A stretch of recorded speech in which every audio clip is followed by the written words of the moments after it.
At 193,000 followers, I was getting to 3,000 views on videos. And I was chasing that video, trying to blow up, trying to make something of it. Yeah. And I realized, okay, you're just chasing an algorithm. What if I make the algorithm chase me?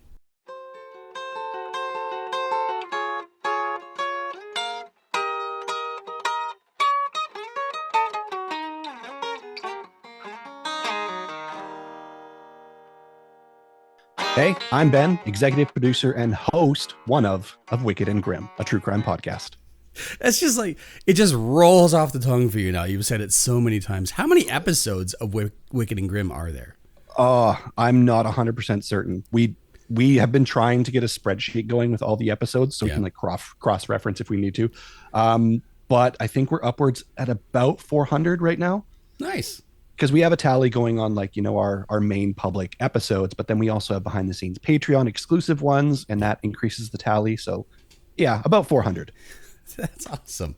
I know that you're, just coming off of a cold, and I can completely relate to dealing with that, but I still have to commend you. Like, you're able to truck through it and get everything done and host. And you have an incredible co-host in your wife, Nicole. I do, yes. Who lucky for that. Yeah, yeah, and who I feel as though you two complement each other quite well when it comes to Wicked and Grim, because you come with the facts, you come with the story, and she comes with everything that we're all thinking. Yes, yes, she does. And it's funny because we didn't set out for it like that at first either. Initially with Wicked and Grim, if you go back to our earlier episodes, it was 50-50. Right. I tell a story, she tells a story, then back and forth. Yeah. Now it's kind of evolved where I tell the more of the stories and she's more of the audience voice. And it started like that because, well, she's got a photography business, so she doesn't always have the time to research. So, well, okay, I guess I'll research more and give her that break that she needs for her business. Right. And then it just started flowing really well. Yeah. It started working extremely well to the point that people love us both in the exact positions we've taken. And we just kind of found our rhythm. No, it's clear. Like, you found a groove, and I've known you for years. I've known you basically since I reinvented my life. I've been in Prince George. We both live in Prince George.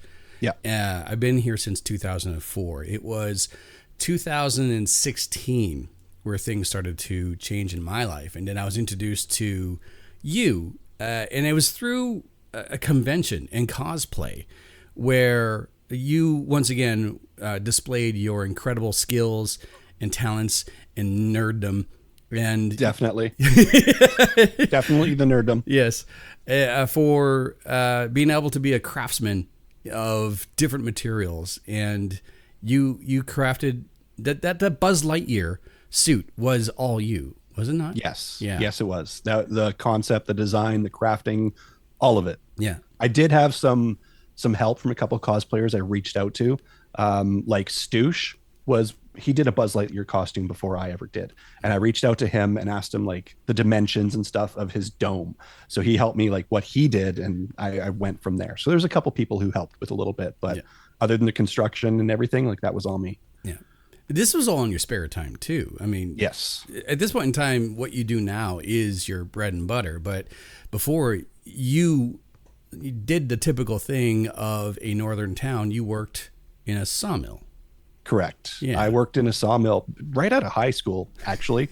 It was kind of like what most people thought was like, oh, I'm going to get out of high school, go push some broom, earn some good money. It's easy. Don't have to go to school.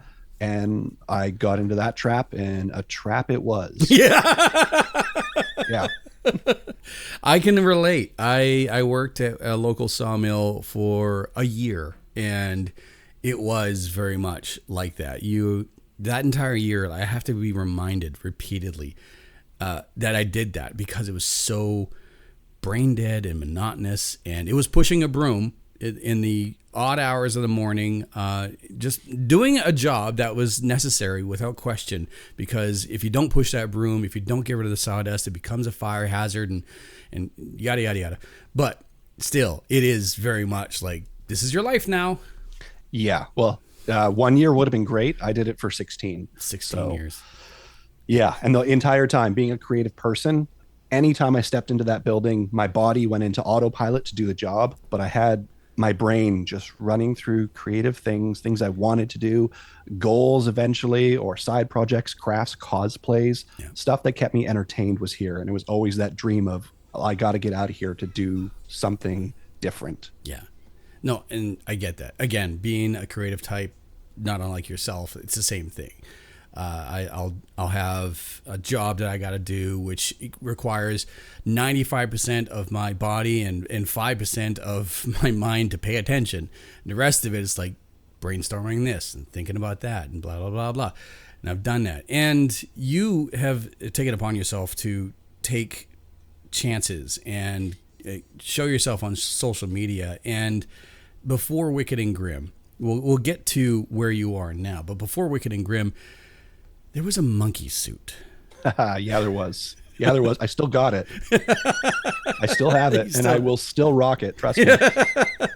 You dipped your toe into the forum of social media, and it was pre and then during and then post pandemic, where you were not known as Wicked and Grim, but you were known as, what was your social media and your YouTube tag? Official Ben Gibson. Yes. Yeah. And you were doing creative stuff. You were doing skits. You were doing these lip syncing sing-alongs, and it's inspiring to see that you took these chances, and some of the stuff would catch fire, and you got quite the following and notoriety for this stuff. And at other times, like, it would just bomb, but it didn't stop you or slow you down. It did, just in ways that people didn't realize. Okay. So how it all started with TikTok was the most, the platform that I used the most. It was the heaviest. Yeah. And I was actually driving home one day from the sawmill. It was like 2 a.m. It was a night shift. And I've always been wanting to drive home. I want to be a YouTuber. I want to be a content creator, or something like that. And I was listening to someone who, he gets a bad rap, and I understand why. He's a very over the top individual, but he makes some very good points. So you got to take him with a grain of salt. I was listening to a keynote speak by Gary Vee on my way home. And he was talking about TikTok, this new thing. And he's like, if you're not on TikTok, why? He's like, people make fun of it. Kids are dancing on there. Sure. But it's blowing up. You can blow up overnight. He's like, why aren't you on it? Yeah. And in that moment, I was like, okay, well, I looked back on social media. Facebook first came out. I was like, well, why am I going on that? It's stupid. And then eventually, guess what? I went on it. Yeah. Instagram. Oh, that's stupid. Why do I need another social media platform? Yeah. Guess what? I eventually went on it after calling both of these stupid. Yeah. So in that moment, I'm like, okay, I'm going to download TikTok and I'm going to put out content and see what happens. Started to slowly grow. And then I made a goal of myself for an entire year to post 2 to 5 videos a day. Just whatever I could throw out there, just to see what works, get myself in front of a camera. And it developed into, I think at my highest peak, I was almost 193,000 followers on TikTok, which is a decent number. Yeah. So it got to that point, and I'm just like, okay, this is what happens when you can take that risk and you put yourself out there. Yeah. But it comes with a flip side. Chasing the numbers. Yeah. At 193,000 followers, I was getting to 3,000 views on videos. And I was chasing that video, trying to blow up, trying to make something of it. Yeah. And I realized, okay, you're just chasing an algorithm. What if I make the algorithm chase me? And I find something that's niche down, that's reliable, and podcasting seemed to be that answer. Yeah. So I moved from there into the podcasting world. Yeah. You and I actually attempted something together, and we did. There is a mysterious locked up episode, probably deleted by now, but we attempted something and it just didn't come to be, because it was going to be music and a couple of drinks, and we were just going to be bullshitting about like an album, and we picked something, but it didn't come together. But that didn't slow you down at all, which is a credit to like your drive. Like, this is my goal.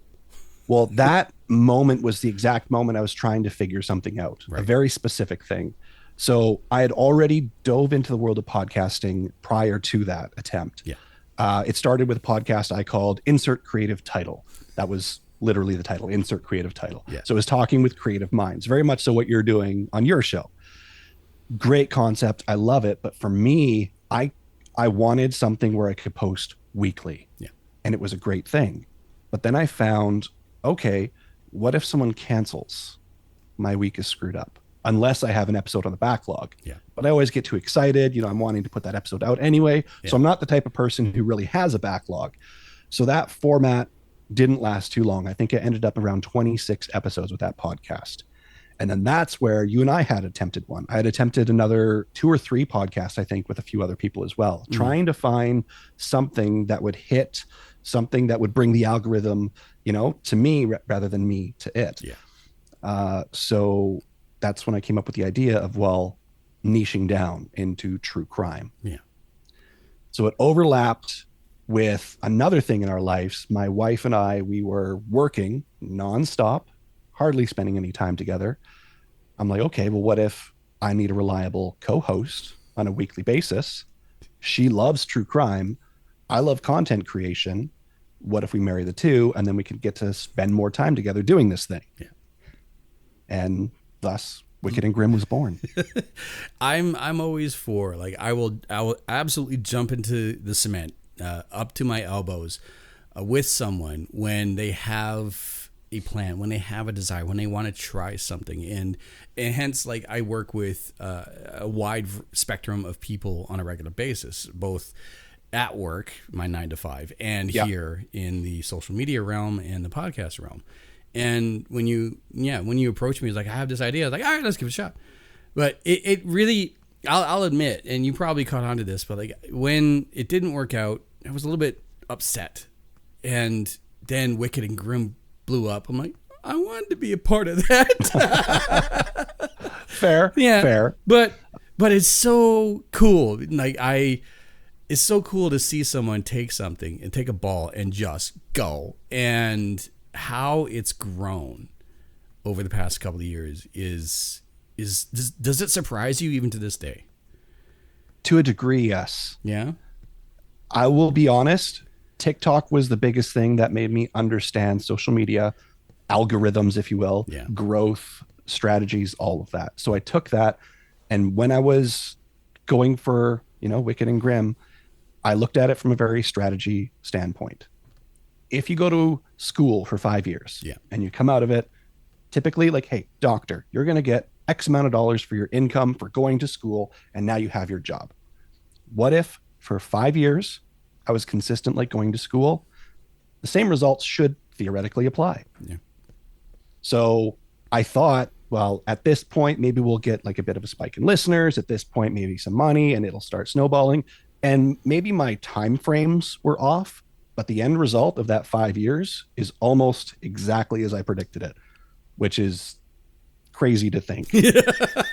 That's awesome. It is the definition of setting a goal and reaching that goal. Yes, definitely. So when you started off with Wicked and Grim, and you got into the formula of you and Nicole, you the storyteller, Nicole the reaction. I call her the audience voice. The audience voice, absolutely, yeah. When you got into that rhythm, like, when did you know, like, hey, this is actually more than just something that we do to connect with each other, that I can do with my wife and combine a love, but this could be something more? Because you took that jump. You don't have a 9 to 5. Not in the traditional sense, no. No. But I think the moment we realized this was something more was when people would support us by doing things like joining Patreon, purchasing merch, or when we got our first fan art.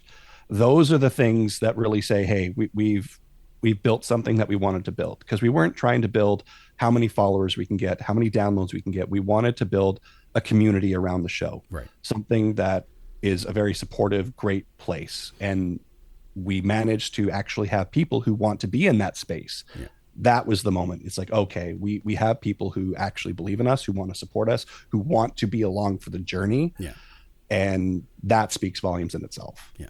So this community just started to come from the same sort of love of true crime and storytelling. And also, like, you and Nicole, you're very... Organic is not the correct word, at least not what I'm trying to convey here. You're very just upfront. You are yourselves. Candid. How's that? Candid is the perfect word. Yeah. It's early on a Wednesday. But yeah, you guys are very candid. Like, yes, you have honed your storytelling and your writing. And Nicole is still very much Nicole and love her to bits. But yep. How you, even writing these stories, doing the research or whatever, still you actually find yourself like having to take a moment, take a beat, catch your breath after some of this stuff is what I feel makes it so listenable and so relatable. You know, it's not a smoky room and a oak varnished desk and multiple camera angles. It is two people, one person telling the story and the other person reacting in real time. Yes. Yeah. That was kind of the idea when we wanted to build that community.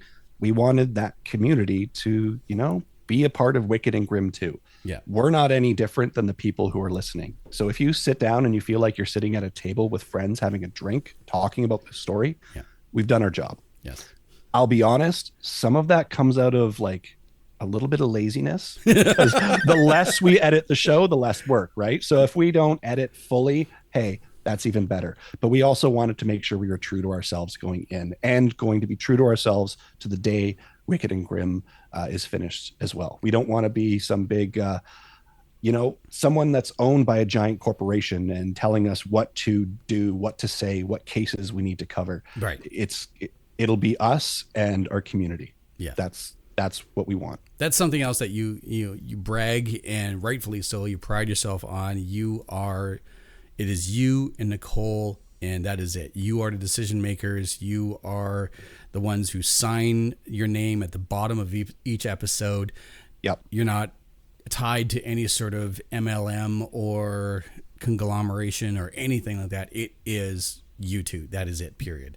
100%. If you receive a message or a comment from us or an email reply back, it's us. It's no one else. It's us. That's it. Yeah.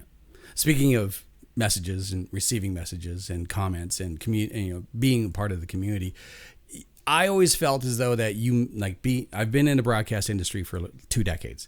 I always felt that you actually start to make an impact. You start to reach people when you start to get criticism. And it's surprising how much criticism you guys get, and what criticism you get for natural reactions to these horrific stories. Yep. It is like, what do you do? Like when I get someone calling in or like texting in or writing in complaining about me, I laugh. But like, this is kind of like your heart and soul here, and someone's like, how dare you?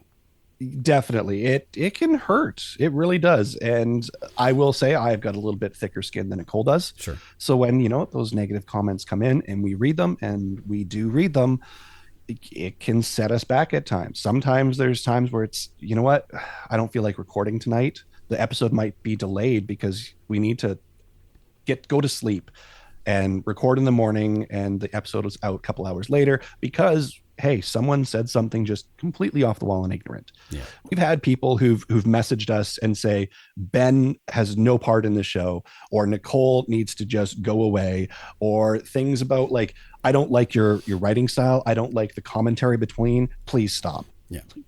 If you don't like me, if you don't like Nicole, if you don't like our style, we're not the podcast for you. It's not required listening. Right?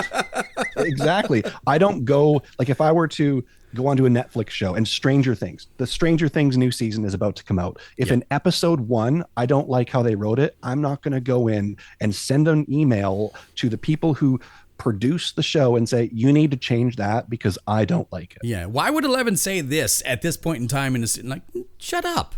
Right. You can discuss it. You don't have to like it, but you also don't have to watch the show. Yeah. There's many people who don't enjoy the show and they don't watch. Just like many people don't listen to our show. They don't have to. But the people who do enjoy it, man, they're crazy supportive. No, absolutely. Two things. One, as of recording this episode right here now with you, the first 4 episodes of the final season of Stranger Things have been released. Okay, that's right. I knew they were coming out, and I'm rewatching, getting ready to catch up. No. I just like for a timestamp for anyone listening or watching right now. And 2, you have incredibly devoted listeners. Alicia, my partner, being one of them, who boasts that she has listened to every episode minus one.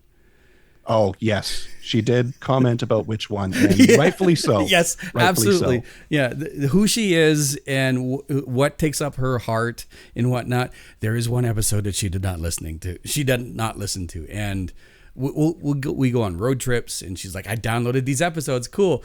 But when she told me the title of that episode, I'll leave it to the listeners and the viewers to figure that one out. I was like, yep, okay. Got it. Yeah. Yeah. Absolutely. There's certain cases that hit differently than others for sure. Yeah. And some people, hey, they want to stay away from, maybe it's to do with children, or maybe it's to do with animals or whatnot. And I totally understand. We've got people who've been in our Patreon subscriptions since day one of it being released, and they'll tell us, nope, not listening to that one. Can't wait for the next one though. Yeah.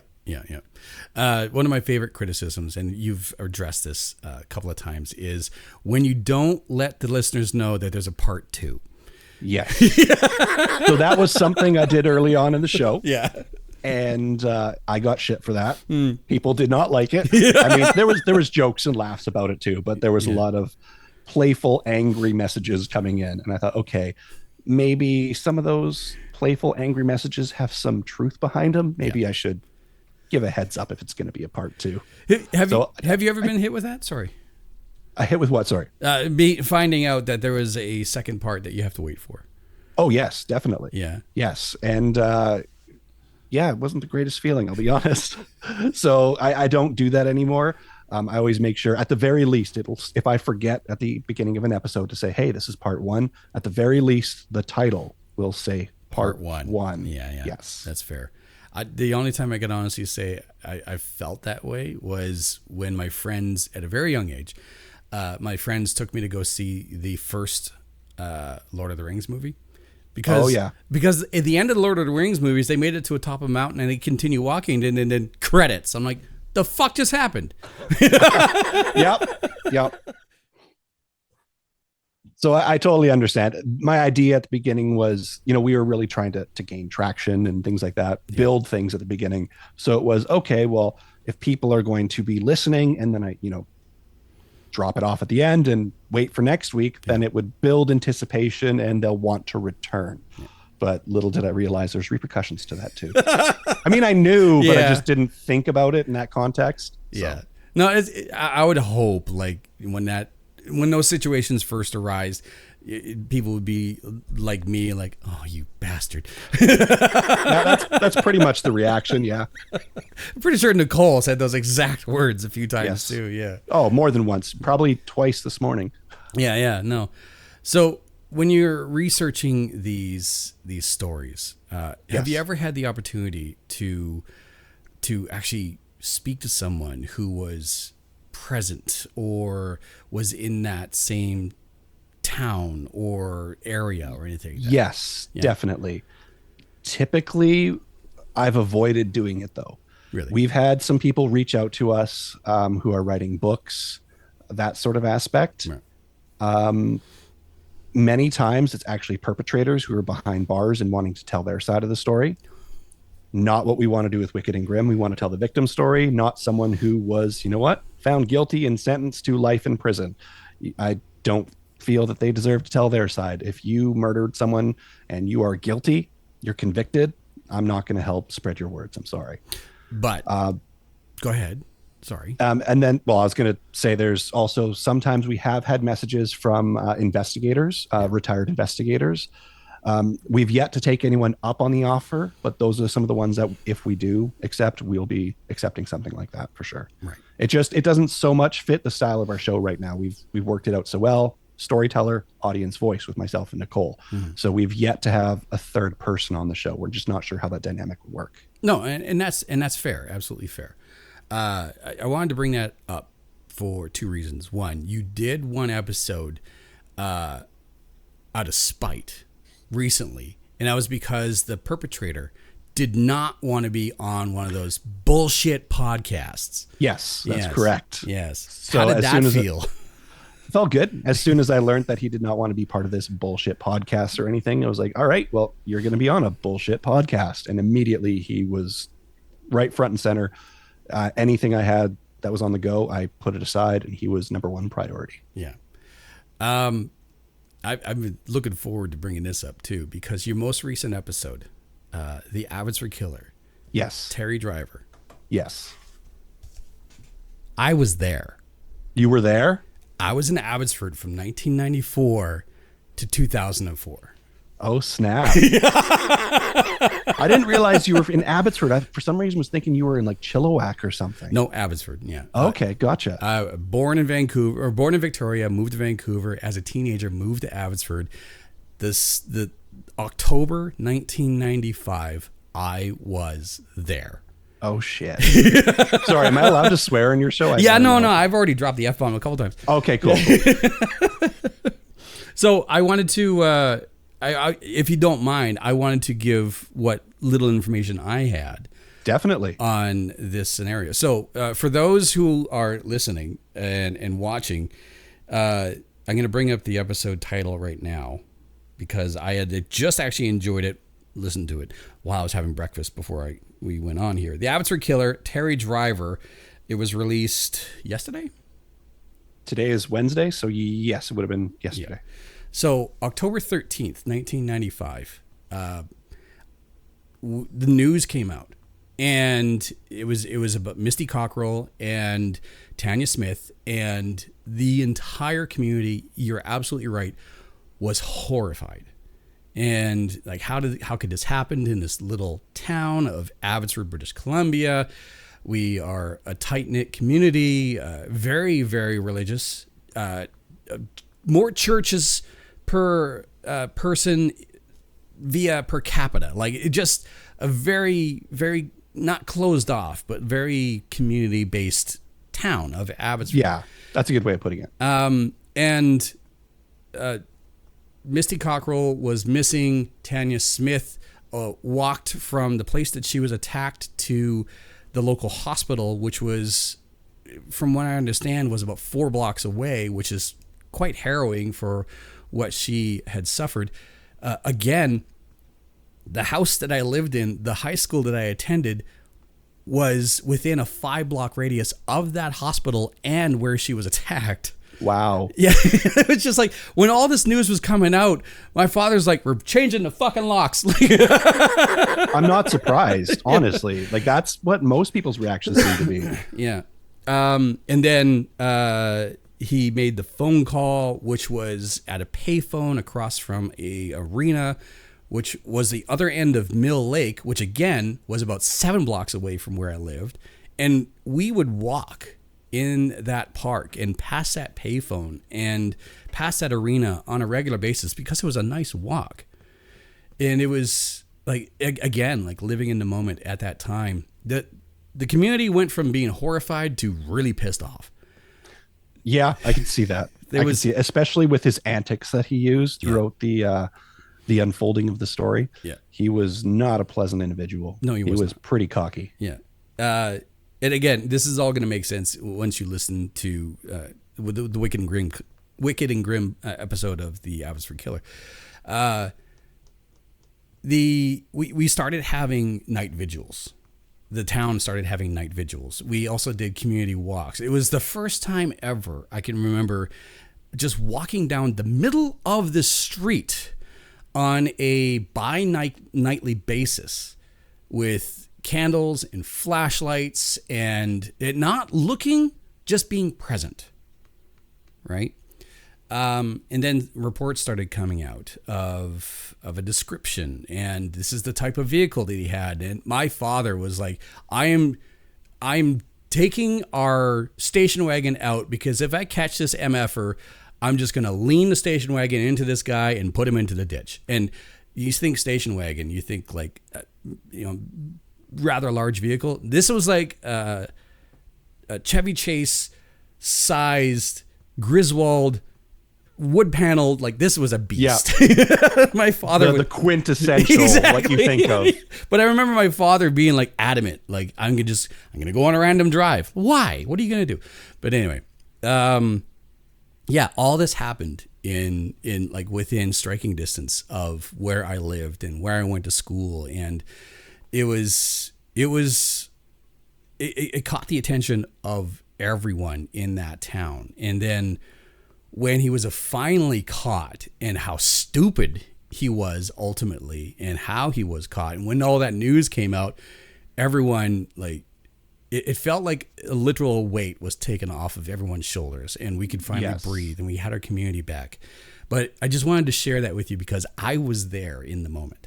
And the headstone that was left on a news vehicle of the local radio station, that was my first radio station. Was it? It was 85 Radio Max. I shadowed one of the on-air personalities, Jake Ryder.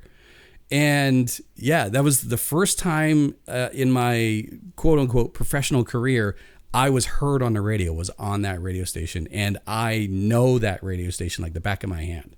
So how was it for you actually listening to that episode with all this knowledge going back on it from when you were there? It all came flooding back, like walking, like feeling as though that it's safety in numbers, and having to walk with some friends home, or walk other friends home to their homes out of my way. And my father, like, do you need a ride home? Blah, blah, blah.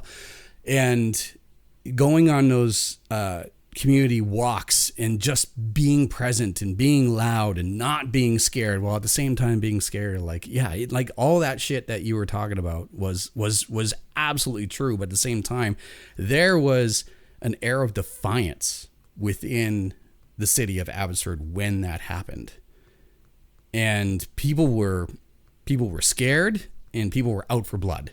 They wanted to find this guy. Well, he eventually got found, thankfully. Yeah. And his quote, I'm not going to speak on it because if someone wants to go listen, I don't want to give anything of the story away. But his quote... ridiculously cocky. So cocky. But the idea that he would say that, yeah, and then there's the implications within it at the end. Oh, my God, what an idiot. Yeah. No, like, absolutely. Yeah. Yeah. So yeah, I just, like...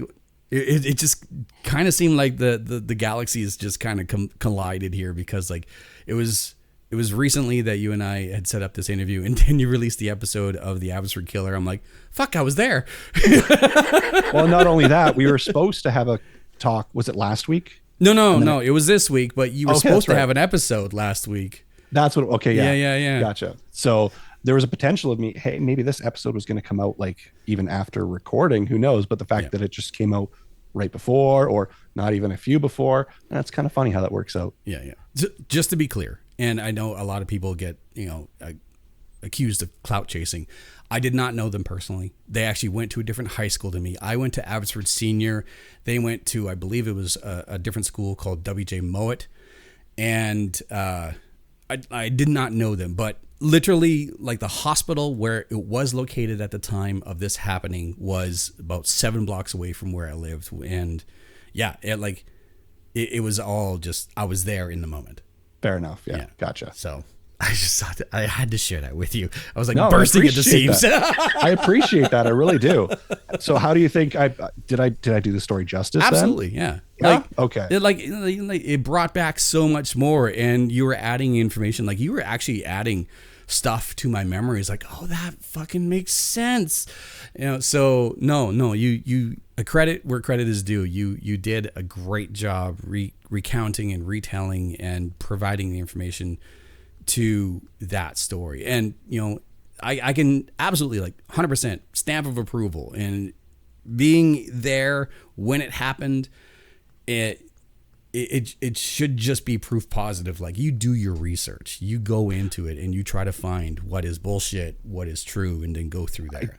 Definitely do, but it's honestly it's hard, because like research can sometimes be the telephone game. Yeah. So I will use the headstone being found on the news van as an example. Yeah.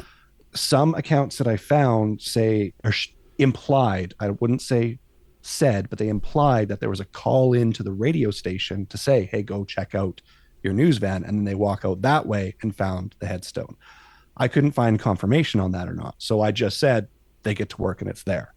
So the clarification could actually be that, hey, yes, this is how it happened, or no, they didn't pull up, or maybe it's something totally different. Yeah. So news stations report on it, police talk about it in the public, someone writes an article, maybe that article could potentially be where I get my information from. Yeah. So sometimes small things can change. Yeah. Maybe they didn't just arrive and there it was. Maybe there was a phone call, or maybe they walked out in the afternoon and there it was.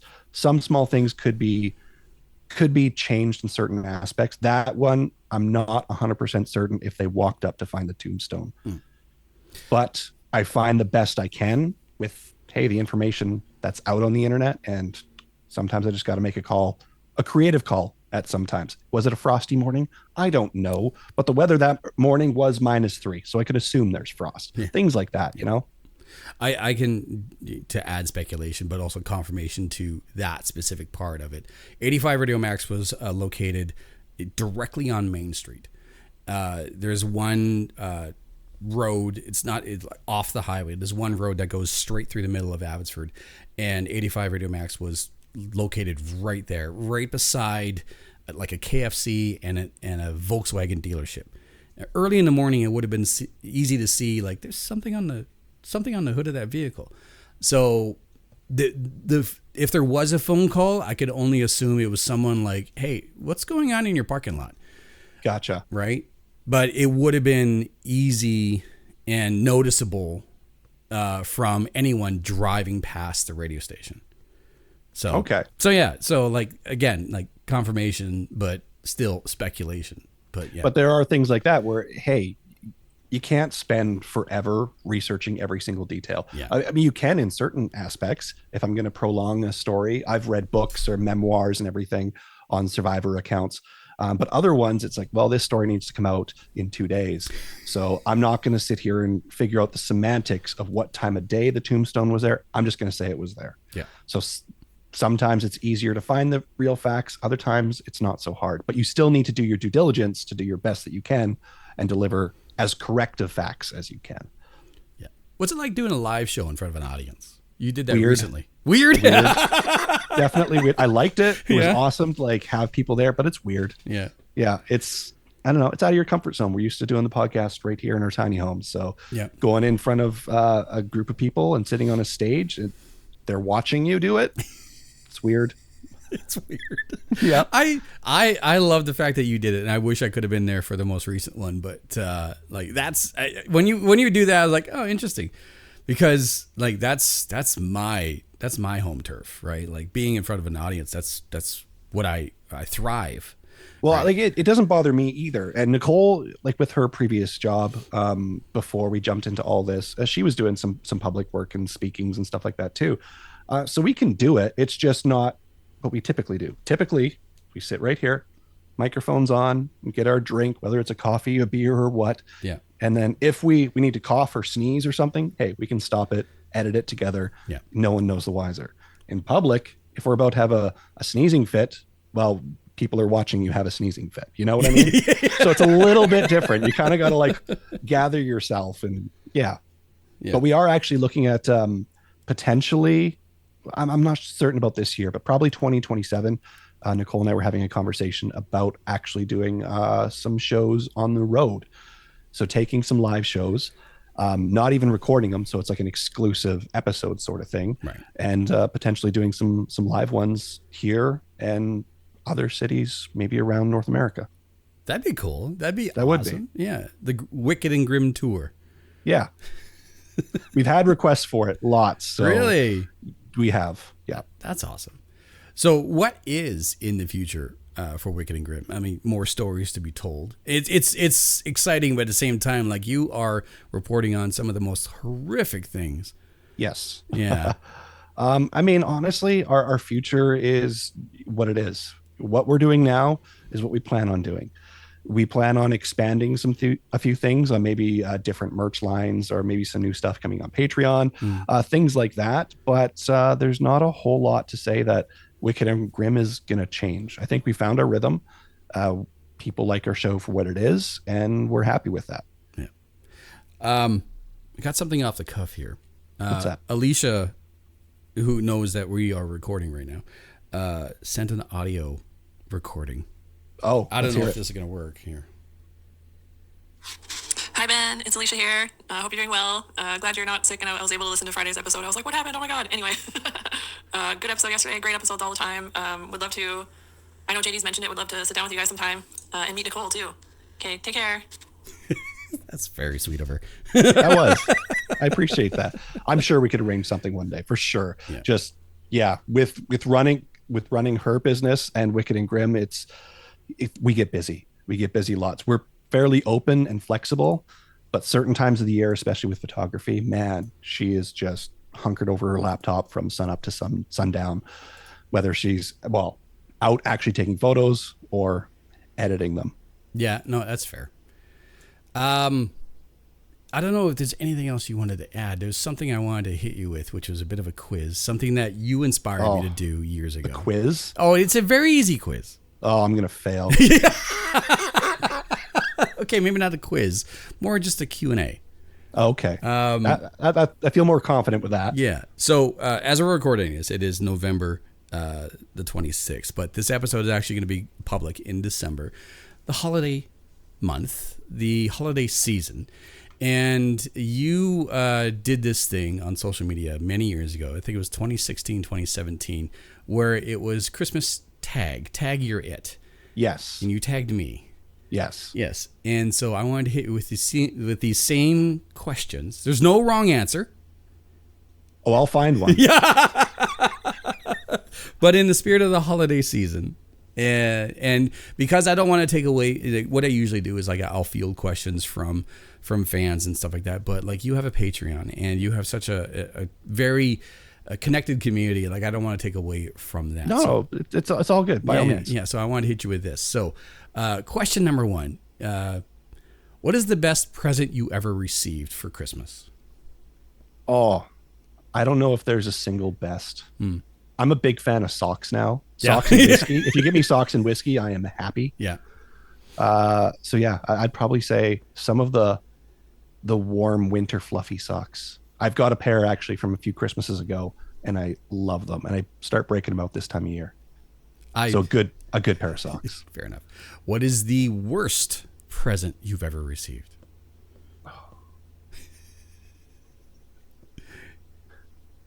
I don't know if there's, again, the worst. I just, if you don't put thought into it, if it's this clearly you just bought something randomly that you saw and you didn't think of me or anything, it's just something to fill a gift. Yeah. Those kind of gifts are kind of the worst. Yeah, no, absolutely. As a kid, did a sibling ever receive a present that you wish was for you? No. Not that I can recall. I'm sure there was sometimes, but I had two older sisters.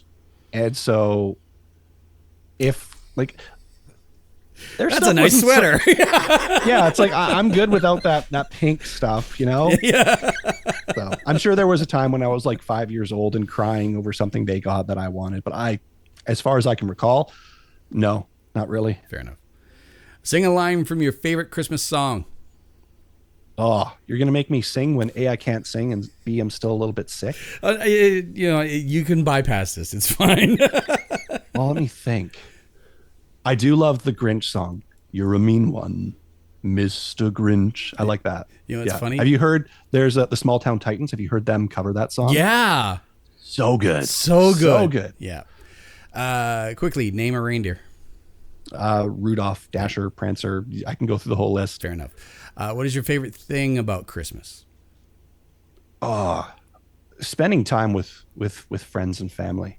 I'm not I give presents and receive and stuff like that, but that's not Christmas to me. Yeah. I like to, sit down, slow down, watch it snow outside with a cup of coffee or something, maybe whiskey in the cup. I'm not saying you have to, but I'm not saying I'd complain. But yeah, that slow down moment with the people around you. It was actually snowing this morning.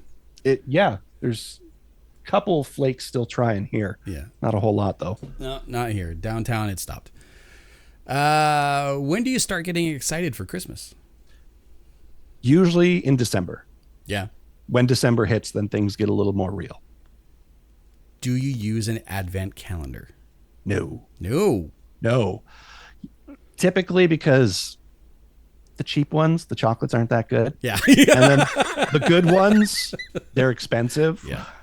That's right. Nicole's bought me some advent calendars before. If I get one gifted, I'm all about it, but I'm not about to buy myself one typically. Gotcha. Share a funny Christmas memory. Funny Christmas memory. Well, I will share one memory with you. Going out to my parents for Christmas lots. It's not really a funny one. It's just a fond one. We would often go for walks down the road. They live on like a dirt road out of the city limits and everything. So as a whole family, we'd go for a walk down the road and visit the neighbor's farm. And so like they're not around or anything, but their barn and cows and stuff are there. So we just we know them. They know that we're walking to the property, walk up and just kind of like go see the cows. Yeah. Yeah. So I really like that. And then the cows can be quite funny at times. They do have personalities. They do. They definitely do. They're like giant puppy dogs. They are. Yeah. Talk us through your typical Christmas day. So our typical Christmas day is a little bit different in a tiny home. Mm-hmm. Nicole and I, for gift giving, we typically stick with stockings, smaller things. So we usually wake up. Of course, first thing you do is the gifts or stockings, whatever. But coffee comes first, always first. Right. So make coffee, go for the stockings. We sit down, open some gifts with the dogs, give them a treat and that sort of thing. Just kind of have a slow morning and then make breakfast, and that's about it. That works. We don't usually see family or anything on Christmas anymore. It's just us in our tiny home. There's nothing wrong with that. You know. Do you have any Christmas traditions? Christmas traditions. Nothing that I would say like really sticks so much anymore. One of the ones we do isn't like really Christmas. New Year's, Nicole likes to do like seafood on New Year's. Oh, yeah. So it's usually like a bunch of shrimp, scallops, that sort of stuff on New Year's. Yeah. Outside of the traditional, Christmas gift giving, that sort of stuff, or the morning I just described. No, there's not a whole lot of traditions to us anymore. So little correction on the traditions for Christmas. Just remembered, we do mimosas every morning. I don't know how I could forget mimosas, but I did. And they're delicious. Finally, Christmas tree, real or fake? Real. Real. Yeah. So again, in our tiny home, what we often do, we don't have a whole lot of space for a Christmas tree in here. Fair. So we go and get one of those like little trees in a pot that you can actually buy and sit on your counter. That's usually our Christmas tree. But we look for a species, a strain of tree that's actually native to the area we're in. And we keep it until spring and we go and plant it. That's really cute. Yeah. So our Christmas trees, we have, I think, 2 surviving ones out there right now. We've been in the tiny home for 4 years. 2 have survived and actually taken. That's cool. Yeah. That's very cool. All right. Wicked and Grim. Where can people find you, follow you, support you? Any audio platform. So Spotify, anything like that. If you listen to music, chances are our podcast is there. That's pretty much it. Go there and you can find anything if you want beyond that. There's descriptions and information. Yeah. Gotcha. Check out the website, wickedandgrim.com. Find us on Spotify, your favorite audio platform. If you want, you'll find further. Like merch. There you go. Yeah. This is before you and I started recording, but I do have this shirt. It was given to me actually last Christmas. Alicia bought it for me, and it is so comfortable. Would you say it's a wicked shirt? It is a very wicked shirt. It's a very wicked gift. I can tell you that. Absolutely. Light on the grim. Absolutely. Yeah. Cool. Is there anything else you want to cover before we wrap this up? I don't think so. That's about it. Yeah. Honestly, I'm always an advocate for telling people to take the jump, to do it, but it does take work. Plan it out, do the time. Like I said, 5-year plan is what I came up with. And by the time 5-year hit, which is, it's coming up, I think in February, our official 5-year. And we're just now like my business that owns Wicked and Grim and everything. We're now finally incorporating, Nicole and I are like moving into an actual business aspect of this. It's supporting us now right around that 5-year mark. It takes time, but if you plan it, You do it, and you learn from your failures along the way. Because I learned from my TikTok. Those sort of things taught me. You learn, you set out a plan, and you stick to it. You can do a lot. Absolutely. Very inspiring words from a man who dips his toe in some of the darkest recesses of human life. Definitely. I have to disassociate a lot. I can tell you that. That's what the beer at the beginning of majority of episodes is all for. Yeah, for sure. Yeah. Thanks for your time, Ben. Yeah, no problem. Thanks for making it to the end of this video. I'm JD TheMediajack. You can check out everything that I do at TheMediajack.ca. Also, merch. Some of you have been buying some of my merch, which is incredible. And have been sending me some photos, which, I mean, check it out. These incredible fans are very happy with the product, and honestly, so am I. All the clothing is very comfortable, and I just got this brand new hoodie with a brand new design on it, inspired by me mishearing a Rob Zombie song's lyrics for decades. The Devil is Annoyed hoodie is now available in the description down below. That's where you can find a link to the merch, or if you're watching this on YouTube, it's right there, just below this video. So thank you for buying some of my incredible merch. You are incredible for doing so. And if you do buy some in the near future, feel free to send me a photo and I'll include you in a video. Thanks again for watching. Take care.